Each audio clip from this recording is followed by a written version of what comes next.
Hello guys, welcome back. Accounting Brahma में एक बार फिर आपका स्वागत है। तो आज हम जो टॉपिक कवर करने वाले हैं वो है journal entries and rules of debit and credit.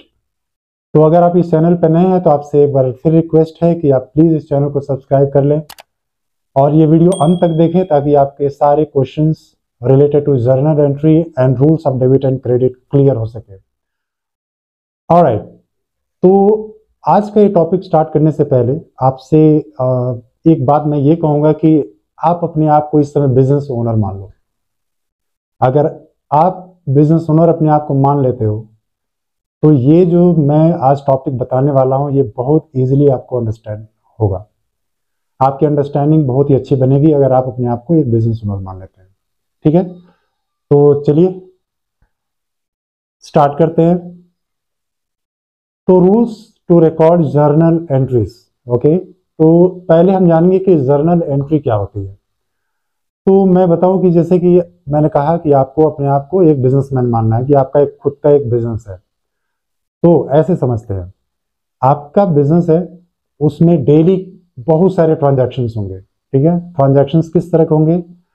Transaction होंगे आपके buy, sales, sales return, purchase return, आपका marketing expenses, advertising expenses, salary, ये बहुत सारे एक्सपेंसेस होंगे। ठीक है, अब वो सारे ट्रांजैक्शंस को हम ऐसे नहीं छोड़ सकते, उसको क्या करना है, बुक्स ऑफ अकाउंट जो होता है उसमें रिकॉर्ड करना है। तो ये जर्नल एंट्री क्या कहता है? जर्नल एंट्री कहता है कि proper record of transaction in chronological order from source document. अब इसमें दो चीजें क्या समझेंगे? पहला चीज समझेंगे कि क्रोनोलॉजिकल ऑर्डर क्या होता है। क्रोनोलॉजिकल ऑर्डर का मतलब सिंपल टर्म में है डेट वाइज। ठीक है, दूसरा क्या है? Source document. सोर्स डॉक्यूमेंट क्या क्या है? बिल्स, वाउचर, आपका कोई इनवॉइस, इस तरह के जितने सपोर्टिंग डॉक्यूमेंट्स होते हैं उसको सोर्स डॉक्यूमेंट बोलते हैं। ठीक है, उसके बेसिस पर हम जर्नल एंट्री पोस्ट करते हैं। ओके, अब ये जर्नल एंट्री पोस्ट करने से पहले कुछ इंपॉर्टेंट पॉइंट्स हैं जिसको आपको दिमाग में रखना पड़ेगा। ठीक है, सबसे पहला कि कोई भी ट्रांजैक्शन जब होता है उसका दो इम्पैक्ट होता है। जैसे कि एक एग्जांपल ले कि सेल ऑफ गुड्स। तो जब आप सेल कर रहे हो गुड्स तो क्या हो रहा है आपका? दो इसमें क्या क्या इम्पैक्ट पड़ रहा है। पहला तो जब सेल कर रहे हो तो समथिंग इज गोइंग आउट और कैश इज कमिंग इन। तो इसमें क्या दो इम्पैक्ट पड़ा, एक डेबिट हुआ और एक क्रेडिट हुआ। ठीक है, ओके, नाउ दूसरा क्या है? Business and owner has distinct slash separate existence. इसका मीनिंग क्या है कि आप, मैंने कहा कि आप एक बिजनेस ओनर हो। ठीक है, आपका एक बिजनेस है तो आपका जितना भी ट्रांजैक्शंस होता है, ठीक है, वो एक सेपरेट चीज है और जो बिजनेस के रिलेटेड ट्रांजैक्शन होता है वो सेपरेट है।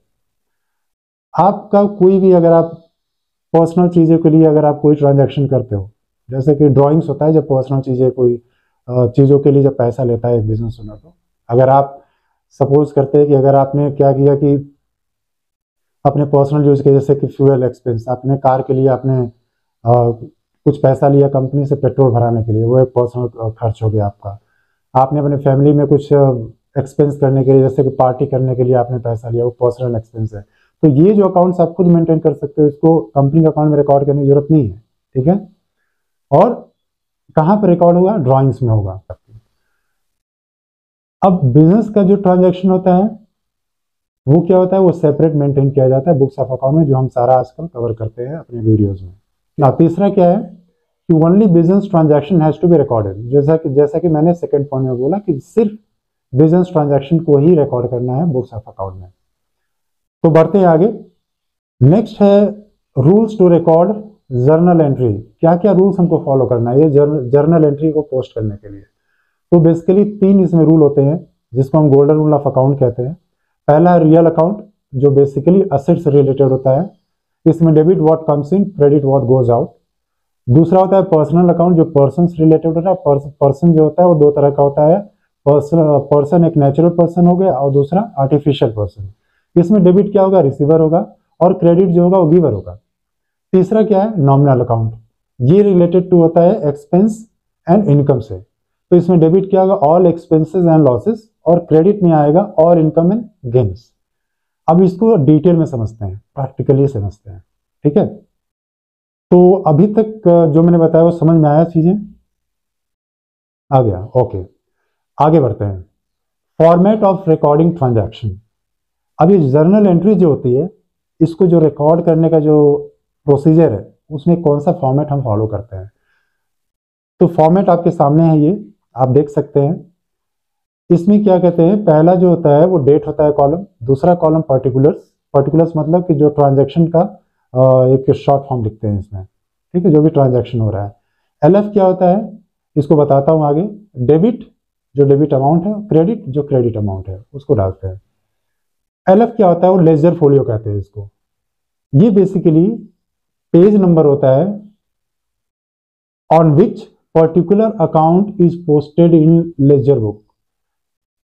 जर्नल एंट्री के बाद से हम लेजर बुक बनाते हैं, तो उस लेजर बुक में कौन से पेज पे जर्नल एंट्री पोस्ट की गई है, उसका हम डिटेल यहां पे लिखते हैं, page number.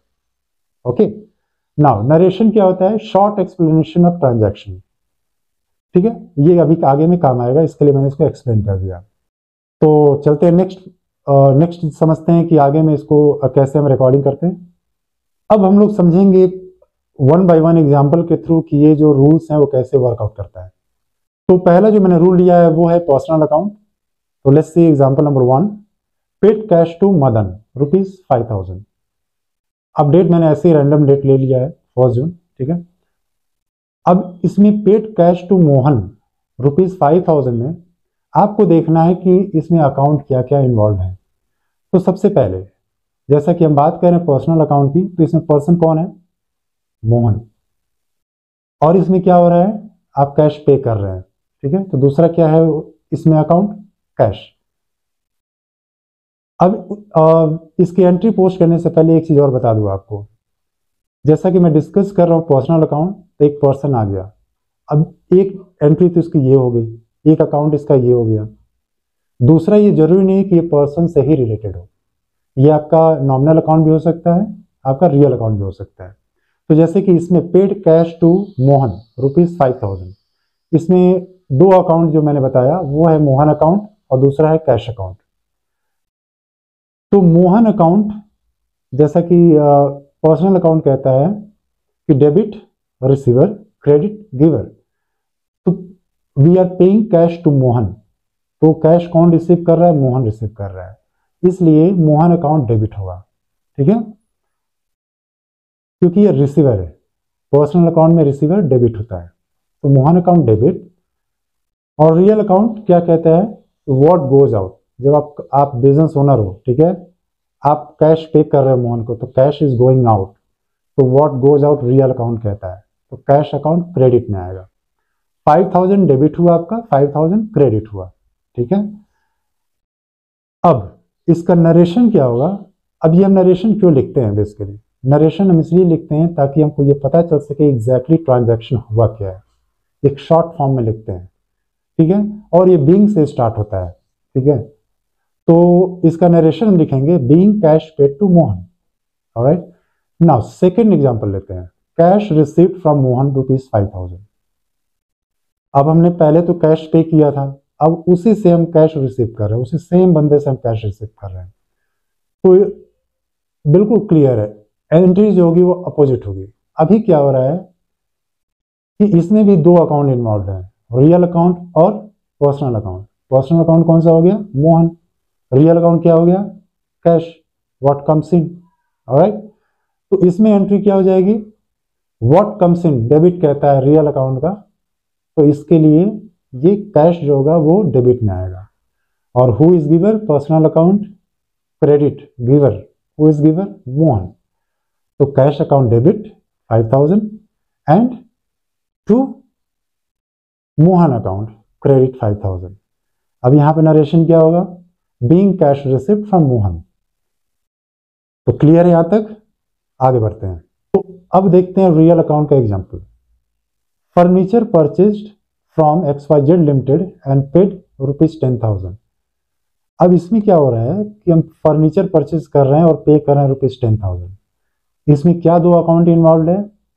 Furniture account asset है, कैश अकाउंट गोइंग आउट। तो ये दो जो है इसमें अकाउंट इन्वॉल्व है। तो इसमें क्या एंट्री आएगी? Furniture account ₹10,000 debit, cash account ₹10,000 credit. और नरेशन क्या होगा? Being furniture purchased for cash ₹10,000 और बीइंग फर्नीचर परचेज्ड, आप दोनों नरेशन लिख सकते हैं। ठीक है, आगे बढ़ते हैं। एग्जाम्पल नंबर 2 क्या है रियल अकाउंट का? Raw material purchased from XYZ limited and paid ₹20,000। इसमें क्या दो अकाउंट इन्वॉल्व है? हम रॉ मटेरियल परचेज कर रहे हैं तो परचेज अकाउंट एक ये हो गया, दूसरा क्या है? कैश पे कर रहे हैं तो कैश अकाउंट। ये दो अकाउंट इसमें क्या हो गया? एंट्री करनी होगी हमको। तो क्या होगा इसमें entry? Purchase account nominal account है, एक्सपेंस हो रहा है, तो परचेज अकाउंट डेबिट, वो ये क्या कहता है? डेबिट नॉमिनल अकाउंट का ऑल एक्सपेंसेस एंड लॉसेस। तो purchase account debit ₹20,000 and cash going out, तो क्या हो गया? 2 आएगा कैश अकाउंट, क्रेडिट में ₹20,000। नरेशन क्या हो गया? Being raw material purchased for cash. Okay, next चलते हैं। Now coming to the third example of real account, machinery sold for cash ₹5,000। इसमें दो अकाउंट क्या इन्वॉल्व है? एक है आपका मशीनरी अकाउंट, ठीक है, असेट है, और दूसरा क्या है? कैश, जो रियल अकाउंट है। तो इसमें क्या एंट्री आएगी? Cash account debit 5,000। क्यों? क्योंकि जब आप सेल करते हो मशीनरी तो आपको कैश मिलेगा उसके बदले, तो what comes in real account कहते हैं। तो कैश अकाउंट डेबिट 5,000 और मशीनरी क्या हो रही है? Going out. ऑलराइट, तो टू मशीनरी अकाउंट क्रेडिट 5,000। इसका नरेशन क्या होगा? Being machinery sold for cash. Alright, next चलते हैं। ओके, अब ये जानना बहुत इंपॉर्टेंट है जर्नल एंट्री पोस्ट करने के लिए कि ये डिफरेंस क्या होता है क्रेडिट एंड कैश ट्रांजैक्शन में। तो आप एक बिजनेस ओनर हो, ठीक है, जैसा कि मैंने बताया बहुत सारे ट्रांजैक्शंस होते हैं। तो आप मुझे एक बात बताओ कि क्या सारे ट्रांजैक्शन जो आप करते हो उसमें आपको तुरंत कैश मिलता है? नहीं मिलता है। तो ट्रांजैक्शन बेसिकली दो टाइप का होता है, एक सेल्स और एक परचेज। अब जो आप सेल्स करते हो, ठीक है, उसमें दो टाइप का ट्रांजैक्शन होगा, एक कैश बेसिस होगा और एक क्रेडिट बेसिस पे होगा। कैश बेसिस क्या है कि आपने सेल किया गुड्स, आपको तुरंत कैश मिल गया। लेकिन अब आपके कोई रिलेटिव आ गए, कोई फ्रेंड आ गया, अब वो बोलेगा यार तू मुझे ये सामान दे दे, मैं तुझे नेक्स्ट डे पैसे दूंगा, तो उसको क्या कहते हैं? क्रेडिट सेल्स को कहते हैं। ठीक है, यानी कि वो आपने क्रेडिट पे दे दिया सामान, आपको पैसे अब बाद में मिलेंगे। सेम ऐसे ही परचेज है। अब इसमें क्या होता है परचेज में कि आपने अपने सप्लायर से आपने गुड्स खरीदा, आउट ऑफ बजट है आप, ठीक है, आपने बोला कि यार मैं आपको नेक्स्ट डे पैसे दूंगा या नेक्स्ट वीक पैसे दूंगा, तो ये हो गया क्रेडिट परचेज। आप ये क्रेडिट बेसिस पे परचेज कर रहे हैं, लाइबिलिटी हो गई। और एक होता है आपने तुरंत खरीदा और कैश दे दिया। तो ये समझना बहुत इंपॉर्टेंट है क्योंकि आगे एंट्री में काम आने वाली है। ठीक है, आगे बढ़ते हैं। नेक्स्ट है हाउ टू रिकॉग्नाइज कैश और क्रेडिट ट्रांजैक्शन। जैसा कि मैंने अभी बताया कि क्लासिफिकेशन कैसे होता है उसका ट्रांजैक्शंस का, क्रेडिट और कैश बेसिस पे। अब एंट्री जो आपके पास है उसमें कैसे आप रिकॉग्नाइज करोगे कि ये क्रेडिट बेसिस पे है और ये कैश बेसिस पे है। तो इसको एग्जाम्पल के थ्रू समझते हैं। मेरे पास 4 एग्जाम्पल है इस समय। पहला एग्जाम्पल है raw material purchased from XYZ limited worth ₹20,000 on credit basis. इसमें कंपनी का नाम दिया हुआ है, अमाउंट दिया हुआ है और डायरेक्ट बोला गया है क्रेडिट बेसिस पे, यानी कि ये क्लियर है कि ये क्रेडिट बेसिस पे है। ठीक है, कैश ट्रांजैक्शन नहीं है। दूसरा है raw material purchased from XYZ limited for ₹20,000। अब इसमें क्या है, कंपनी का नाम दिया हुआ है, अमाउंट दिया हुआ है और ये कहीं मेंशन नहीं है कि ये कैश बेसिस पे है, यानी कैश आपने पे किया है। ठीक है, और ना ही ये लिखा हुआ है क्रेडिट बेसिस पे। तो ये जो ट्रांजैक्शन है बेसिकली इस तरह के ट्रांजैक्शन जहां पे कैश मेंशन ना हो उसको हम क्रेडिट सेल कहते हैं। ये क्रेडिट बेसिस पे दिया गया है। ये बहुत ही क्लियर वे में समझना होगा आपको। ठीक है, तीसरा है raw material purchased from XYZ limited for cash ₹20,000। अब इसमें क्या है, कंपनी का नाम भी दिया हुआ है और कैश दिया हुआ है और अमाउंट भी दिया हुआ है। तो यहाँ पर प्रायोरिटी हम कैश को देंगे, यानी कि जब एंट्री पोस्ट करते हैं तो इसमें प्रायोरिटी हम कैश को देंगे। अगर ये कैश लिखा हुआ मेंशन्ड है क्लियरली, इसका मतलब कैश बेसिस पे ट्रांजैक्शन हुआ है, ठीक है, क्रेडिट पे नहीं हुआ है। ये समझ में आई बात? ओके, नेक्स्ट आगे बढ़ते हैं। Raw material purchase for cash ₹20,000। अब इसमें कंपनी का नाम वगैरह कुछ नहीं दिया हुआ, डायरेक्ट लिखा हुआ है कि परचेज किए फॉर कैश ₹20,000, यानी कि आपने कैश पे कर दिया है। ये भी कैश ट्रांजैक्शन है, आपने कैश पे कर दिया है। ऑलराइट, क्रेडिट पे नहीं है। नेक्स्ट, अब हम देखेंगे कि जो मैंने आपको एक्सप्लेन किया ट्रांजैक्शन कैश और क्रेडिट बेसिस, उसकी एंट्री कैसे की जाती है जर्नल बुक में। तो इसको एग्जाम्पल के थ्रू हम समझेंगे। पहला है purchase raw material from mister x for cash ₹50,000। तो अभी मैंने आपको बताया था कि कैश को हम ज़्यादा यहाँ पर जब हम देखेंगे कैश और क्रेडिट ट्रांजैक्शन के बारे में जब बात करेंगे, तो जो हमारा ट्रांजैक्शन डिटेल्स दिया रहेगा उसमें कैश को हम प्रायोरिटी देंगे। तो इसमें दो अकाउंट जो इन्वॉल्व हैं वो क्या हुए, परचेज अकाउंट और cash account. Purchase account nominal account है, कैश अकाउंट रियल अकाउंट है। तो परचेज अकाउंट डेबिट 50,000 और ये कैश बेसिस का ट्रांजैक्शन, इसलिए कैश यहाँ क्रेडिट में आ रहा है टू कैश अकाउंट 50,000। नरेशन हो गया बीइंग रॉ मटेरियल परचेज्ड।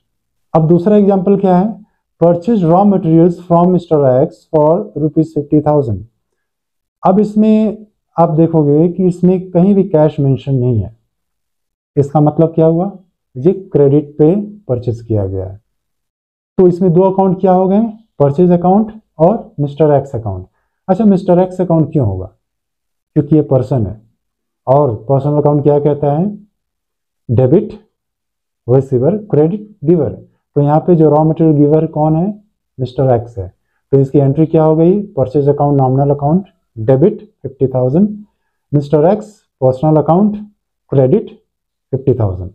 और इसका नरेशन क्या हो गया, being raw material purchased on credit basis. अब आगे बढ़ते हैं। अब हम देखेंगे कि नेक्स्ट जो रूल है वो नॉमिनल अकाउंट, वो कैसे उसकी जर्नल एंट्री पोस्ट करते हैं, एग्जाम्पल के थ्रू समझते हैं। तो पहला एग्जाम्पल है salary paid to employee Singh ₹50,000। अब हम यहाँ पर सैलरी पे कर रहे हैं अपने एम्प्लॉय को। आप बिजनेस ओनर है, आपके पास एम्प्लॉय है, कोई एक सिंह नाम का एम्प्लॉय होगा, उसको आप सैलरी पे कर रहे हैं। ओके, तो इसमें दो अकाउंट क्या इन्वॉल्व है, पहला जो है वो सैलरी अकाउंट है और दूसरा क्या होगा, जब आप सैलरी पे कर रहे हो तो कैश आपका कंपनी से बाहर जा रहा है तो कैश अकाउंट होगा। तो सैलरी अकाउंट क्या है, बेसिकली ये आपका नॉमिनल अकाउंट है। कैश अकाउंट क्या है, रियल अकाउंट है। तो वो सैलरी जो हो गया वो डेबिट हो गया, क्योंकि all expenses and losses nominal account कहता है डेबिट। और क्रेडिट में क्या आ गया, कैश अकाउंट आ गया। क्यों, क्योंकि ये रियल अकाउंट है। क्रेडिट क्या कहता है, व्हाट गोज आउट। ऑलराइट, और इसका नरेशन क्या हो गया, being salary paid to Singh. ठीक है, नेक्स्ट एग्जांपल देखते हैं। Advertising fee ₹7,000 paid to XYZ limited. अब आप बिजनेस चला रहे हो तो प्रोडक्शन हो रहा है, प्रोडक्ट आप प्रोड्यूस कर रहे हो, तो उसको बिना एडवर्टाइज करके तो रहोगे नहीं आप। उसको सेल करना है तो एडवर्टाइजमेंट करना जरूरी है, ताकि रीचेबिलिटी बढ़े, कस्टमर बढ़े आपके। तो उसके लिए क्या होता है कि फीस अलॉट किया जाता है। एडवर्टाइजिंग ऐसे नहीं होगी, उसके लिए पेमेंट करना पड़ता है एडवर्टाइजिंग एजेंसीज को, या जिस मोड से भी आप एडवर्टाइजिंग कर रहे हो उसको आपको पे करना पड़ता है। तो आप यहाँ पे एडवर्टाइजिंग फीस आप पे कर रहे हो 7,000 टू XYZ लिमिटेड, जो एडवर्टाइजिंग कंपनी है। तो यहाँ पर क्या हो गया, दो एंट्री जो आएगी, दो अकाउंट क्या आएगा, पहला आएगा आपका एडवर्टाइजिंग एक्सपेंस, क्योंकि एक्सपेंस है नॉमिनल अकाउंट, और दूसरा क्या आएगा, कैश, क्योंकि कैश आपका बाहर जा रहा है। तो फॉलो करते हैं गोल्डन रूल ऑफ अकाउंट। तो नॉमिनल अकाउंट क्या कहता है, डेबिट ऑल एक्सपेंसेस, तो एडवर्टाइजिंग एक्सपेंसेस डेबिट में आ गया। रियल अकाउंट क्या कहता है, क्रेडिट व्हाट गोज आउट, तो एडवर्टाइजिंग फीस जब आप पे करो तो कैश बाहर जा रहा है, तो टू कैश अकाउंट 7,000। नरेशन क्या हो गया, बीइंग एडवर्टाइजिंग एक्सपेंसेस पेड। ठीक है, आगे समझ में। तो आई थिंक इसके साथ मैंने सारा कुछ कवर कर लिया। हाँ, सब कुछ कवर हो गया। तो बस आज के लिए बस इतना ही। आई होप कि आपको ये वीडियो पसंद आया होगा। और अगर पसंद आया है तो प्लीज़ प्लीज़ प्लीज़ यार लाइक बटन दबा दो, और अगर चैनल सब्सक्राइब नहीं किया हुआ तो प्लीज़ चैनल को सब्सक्राइब कर लो, ताकि मैं इसी तरह से वीडियो बनाते रहूँ, मोटिवेशन मिलता रहे बस। ठीक है, keep learning, stay healthy, stay safe. मिलते हैं नेक्स्ट वीडियो में, तब तक के लिए नमस्ते।